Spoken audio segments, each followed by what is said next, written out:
jour, j'ai discuté avec une enseignante. Je lui ai dit, si le Wolof était introduit aujourd'hui dans votre classe, est-ce que ça peut vous aider? Elle m'a dit, bien sûr. Et elle me donne un exemple. Elle me dit, un jour, je faisais l'éducation physique. Tenez-vous bien, l'éducation physique, je ne suis pas en train d'enseigner le vocabulaire, je ne suis pas en train d'enseigner la langue, je suis en train d'amener les enfants à pouvoir acquérir un certain nombre de notions physiques. Et je dis aux enfants, rassemblez-vous. J'ai commencé à taper les mains, tous les enfants ont tapé les mains. Et j'ai dit aux enfants, courez, et tous les enfants se sont mis à se regarder.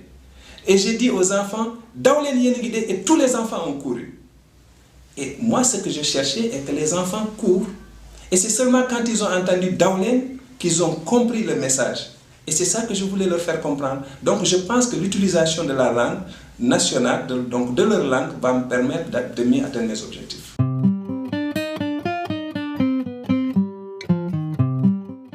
Le Sénégal est un pays multilingue avec plus de 21 langues nationales codifiées à nos jours.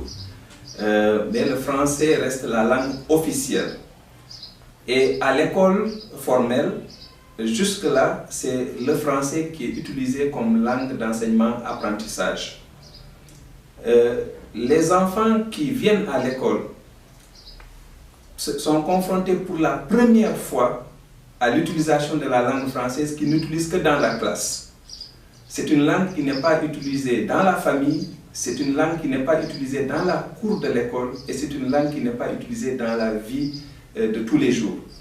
Et c'est ce qui fait que l'enfant, pour acquérir les compétences de base, rencontre d'énormes difficultés et que l'enseignant qui utilise la langue française pour expliquer à cet enfant est confronté à beaucoup de difficultés pour amener l'enfant à acquérir les compétences nécessaires. C'est pourquoi nous avons pensé que cet enfant qui vient de chez lui avec une seule langue qu'il maîtrise, qui est sa langue maternelle, donc langue première, peut s'appuyer sur cette langue pour acquérir les compétences de base et ensuite maintenant apprendre tous les autres apprentissages que sont la lecture, les mathématiques, le français même qui est aussi une langue internationale et pourquoi pas apprendre aussi l'anglais pour pouvoir s'ouvrir au monde. Ared a 25 ans d'expérience dans le domaine de l'éducation et des langues africaines.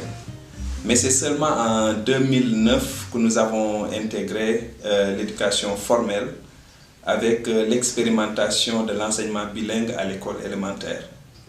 Dans un premier temps, le programme a été appuyé par The William and Flora Hewlett Foundation, HP, avec qui nous avons cheminé depuis 2009. Au bout d'un an, le bilan a été tiré. Et pendant ce temps aussi, nous avions appuyé le ministère de l'Éducation nationale à tirer le bilan de l'expérience conduite de 2002 à 2008. L'ensemble de ces résultats obtenus ont amené des acteurs clés du ministère de l'Éducation nationale et des acteurs du système éducatif, tels que les enseignants, les parents d'élèves, les inspecteurs et même les agents du niveau central, donc des directions nationales du ministère de l'Éducation nationale, a formulé donc des recommandations pour que le programme soit intégré dans les horaires officiels.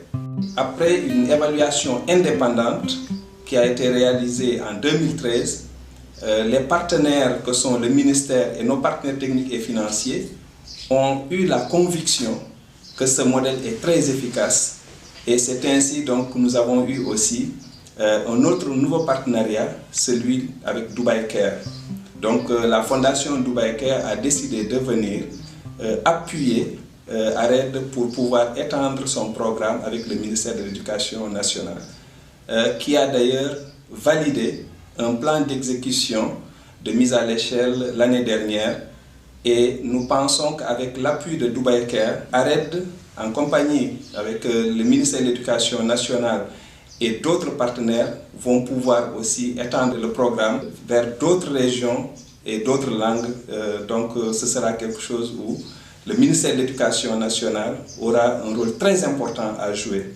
Et nous pensons que non seulement d'ailleurs l'enseignement bilingue, avec le ministère de l'Éducation nationale, compte tenu des résultats obtenus, qu'avec l'appui de la Fondation Dubai Care, nous pourrons aussi explorer l'enseignement trilingue avec les Dara.